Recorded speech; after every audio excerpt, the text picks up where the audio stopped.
Hello Varun. So பிபிஎஃப்ங்கிறது பார்த்தீங்கன்னா ministry of ஃபைனான்ஸில் இருக்கிற national savings institute. அவங்க தான் வந்து 1968 வந்து இன்ட்ரடியூஸ் பண்ணாங்க. 2019 மைனர் அப்டேட்ஸ் வந்து கொடுத்துருக்காங்க.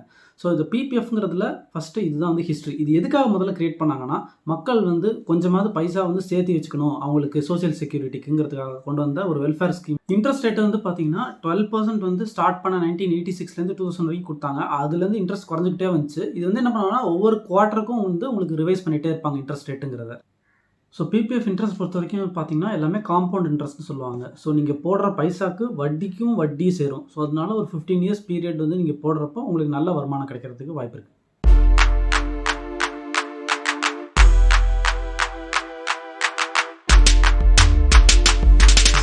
இப்போ வந்து பார்த்தோம்னா பிபிஎஃப்ல இப்போ 10,000 ருபீஸ் நம்ம பே பண்ணுறோங்கிறது வந்து பார்த்தோம்னா மந்த்லி 10,000 7.1% வந்து இந்த குவார்ட்டருக்கு வந்து அவங்க இன்ட்ரெஸ்ட் ரேட் ஃபிக்ஸ் பண்ணியிருக்காங்க. இது வந்து குவார்ட்டர் சேஞ்ச் ஆகும்.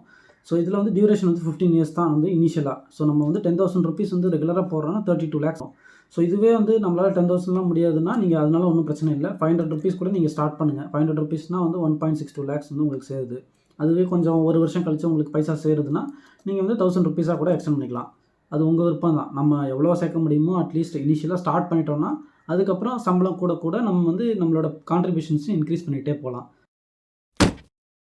இதில் வந்து பார்த்தீங்கன்னா டேர்ம்ஸ் அண்ட் கண்டிஷன்ஸ் இருக்குது. ஸோ யார் ஃபஸ்ட்டு வந்து பிபிஎஃப் அக்கௌண்ட் ஓப்பன் பண்ண முடியும்? இந்தியன் ரெசிடெண்ட்டாக இருக்கணும். அதுதான் வந்து மெயின் அவங்களுக்கு. இது வந்து பீரியட் வந்து பார்த்தீங்கன்னா டென்யூர் வந்து 15 இயர்ஸ் வந்து டென்யூர் அவங்களுக்கு. இதில் வந்து கான்ட்ரிபியூஷன்ஸ் எவ்வளோ பண்ணலாம்? ஸோ மினிமம் 500 ருபீஸ் பண்ணலாம். மேக்ஸிமம் 1.5 lakhs வரைக்கும் வந்து பண்ணலாம். அது நம்மளோட விருப்பம் தான். நமக்கு எவ்வளோ இருக்கோ நம்ம அதுக்கேற்ற மாதிரி பண்ணலாம். ஸோ நான் வந்து கட்டாமல் இருக்கலாமா நீங்கள் கேட்டிங்கன்னா தாராளமாக கட்டாமல் இருக்கலாம். ஆனால் மினிமம் 500 ருபீஸ் வந்து நம்ம பே பண்ணணும் அந்த இயர்லிக்கு. அப்படி இல்லை உங்களால் மினிமம் 500 கூட கட்ட முடியலன்னா அக்கௌண்ட் டீஆக்டிவேட் ஆகிடும். திருப்பியும் ஆக்டிவேட் பண்ணணும்னா ஒவ்வொரு இயர் கட்டாத இயருக்கு 50 ருபீஸ் பெனால்ட்டி போட்டுட்டு அந்த இயருக்கு 500 ருபீஸ் வந்து போட்டுட்டு நீங்கள் இப்போ எக்ஸாம்பிளுக்கு ஒரு 3 வருஷம் கட்டாமல் இருக்கீங்கன்னா 1500 ப்ளஸ் 150 ருபீஸ் பெனால்ட்டி போடுவாங்க. அதை வாங்கிட்டு திருப்பி அக்கௌண்ட் வந்து ஆக்டிவேட் பண்ணிவிடுவாங்க நீங்கள் சப்போஸ் கட்டாமல் விட்டிங்கன்னா. ஸோ இது ரெகுலராக வந்து நம்ம வந்து பண்ணுறது ஒரு நல்ல விஷயம். நம்ம பைசா சேவிங்ஸ்க்காக பண்ணுறோம் பிபிஎஃப்ங்கிறது. ஸோ இதில் வந்து பார்த்திங்கன்னா நமக்கு நான் ரெசிடென்ட் இந்தியனாக இருக்காங்க. இப்போ வெளிநாடு போயிட்டாங்க ஆல்ரெடி. ஆனால் பிபிஎஃப் அக்கௌண்ட் வந்து எக்ஸிஸ்டிங் அக்கௌண்ட் இருக்குன்னா அவங்க என்ன பண்ணலாம்னா வேணும்னா அவங்க கான்ட்ரிபியூஷன்ஸ் வந்து கண்டினியூ பண்ணிக்கலாம் அந்த 15 இயர்ஸ் முடிகிற வரைக்கும். அதுக்கப்புறம் அவங்களால எக்ஸ்டெண்ட் பண்ண முடியாது நான் ரெசிடென்ட் இந்தியனாக இருந்தால். இதுவே ரெசிடென்ட் இந்தியனாக இருந்தால் 3 சாய்ஸஸ் இருக்குது அவங்களுக்கு. ஃபஸ்ட்டு சாய்ஸ் வந்து மொத்தமாக அமௌண்ட் வந்து வித்ட்ரா பண்ணிக்கலாம். செகண்ட் சாய்ஸ் வந்து பைசா புதுசாக அடிஷ்னலாக போடாமல் எக்ஸ்டெண்ட் மட்டும் 5 இயர்ஸ்க்கு மட்டும் தான் பண்ண முடியும். 5 இயர்ஸ்னு சொல்லிட்டு எக்ஸ்டெண்ட் பண்ணிகிட்டே போகலாம். அப்படி இல்லை எனக்கு கான்ட்ரிபியூட் பண்ணணும்னு ஆசை இருக்குன்னா திருப்பியும் வந்து எக்ஸ்டெண்ட் 5 இயர்ஸ் பண்ணிவிட்டு மந்த்லி கான்ட்ரிபியூஷனும் நீங்கள் கொடுத்துட்டே இருக்கலாம். ஸோ இதுதான் வந்து பிபிஎஃப் கான்ட்ரிபியூஷன் பொறுத்த வரைக்கும்.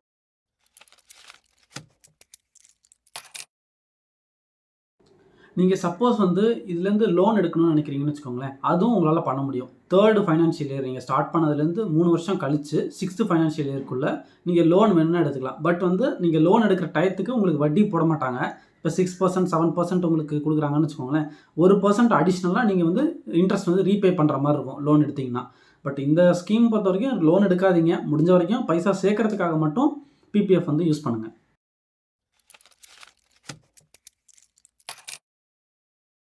பிபிஎஃப் பொறுத்த வரைக்கும் நீங்கள் ஓப்பன் பண்ணுறதுக்கு உங்களுக்கு அட்ரஸ் ப்ரூஃப் வேணும். அதுக்கப்புறம் வந்து உங்களுக்கு ஆதார் கார்டு இல்லைனா பேன் கார்டு இது ரெண்டுமே எடுத்துகிட்டு போங்க. இது 2 ப்ரூஃப் கொண்டு போனாலே உங்களுக்கு போதும். புதுசாக நீங்கள் ஓப்பன் பண்ணிக்கலாம். நீங்கள் எங்கே வேணால் ஓப்பன் பண்ணிக்கலாம். நீங்கள் வந்து ப்ரைவேட் பேங்க்ஸ்லேயே ஓப்பன் பண்ணிக்கலாம், பப்ளிக் பேங்க்ஸில் ஓப்பன் பண்ணிக்கலாம், போஸ்ட் ஆஃபீஸில் ஓப்பன் பண்ணிக்கலாம். அப்படி இல்லைனா டிஜிட்டல் பிளாட்ஃபார்மில் கூட நீங்கள் ஓப்பன் பண்ணிக்கலாம். பட் முடிஞ்ச வரைக்கும் நீங்கள் என்ன பேங்க்கில் அக்கௌண்ட் வச்சுருக்கீங்களோ அங்கேயே ஓப்பன் பண்ணிக்க பாருங்கள். அதுதான் உங்களுக்கு வந்து ஈஸியராக இருக்கும். நீங்கள் டேரெக்டாக வந்து ஸ்டாண்டிங் இன்ஸ்ட்ரக்ஷன் மாதிரி கொடுத்துக்கலாம். ஸோ மந்த்லி வந்து உங்களுக்கு அக்கௌண்ட்டில் பைசா வந்ததுக்கப்புறம் சேலரி போட்டதுக்கப்புறம் அதுலேருந்து எடுத்துக்கிற மாதிரி நீங்கள் செட் பண்ணிக்கோங்க.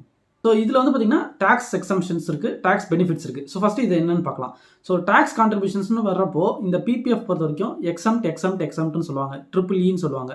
EE ஸ்டேட்டஸ் இருக்குது. ஸோ எக்ஸம்ட் ஃப்ரம் இன்வெஸ்ட்மெண்ட் என்ன பைசா உள்ளே போடுறீங்களோ அது உங்களுக்கு tax exemption. Exempt from tax returns or benefits உங்களுக்கு இந்த இதுலேருந்து எவ்வளோ வருமானம் வருதோ அதுவும் exempt from tax. Exempt from maturity என்ன அமௌண்ட் மெச்சூர் ஆகுதோ அதுவும் வந்து உங்களுக்கு டேக்ஸ் வந்து நீங்கள் கட்ட தேவையில்லை. ஸோ இது மெயினாக வந்து உங்களோட வெல்ஃபேருக்கு நீங்கள் சேர்த்து வச்சுக்கிறதுக்காக யூஸ் பண்ணுறதா வந்து பிபிஎஃப்ங்கிறது. ஸோ இதுதான் வந்து பிபிஎஃப் பொறுத்த வரைக்கும். இது வந்து 80Cங்கிற செக்ஷனுக்கு கீழே நீங்கள் வந்து என்ன பண்ணிக்கலாம்னா 1.5 lakhs உங்களுக்கு வந்து இதுலேருந்து நீங்கள் கணக்கு காமிச்சிக்கலாம். நீங்கள் ஓல்டு ரெஜிம் வந்து எடுத்துக்கிறீங்கன்னா சொல்லிட்டு. ஸோ இது வந்து உங்களுக்கு இந்த வீடியோ பிடிச்சிருக்குன்னு நினைக்கிறேன். ஸோ இந்த பிபிஎஃப் பற்றி தெரியாத நண்பர்கள் இருக்காங்கன்னா அவங்களுக்கு இந்த வீடியோ ஷேர் பண்ணுங்கள். வேறு நான் என்ன டாபிக் எடுத்து பேசணும்னு உங்களுக்கு தோணுதோ கமெண்ட் செக்ஷனில் மென்ஷன் பண்ணுங்கள். இன்னொரு நல்ல வீடியோவில் பார்க்கலாம். பை.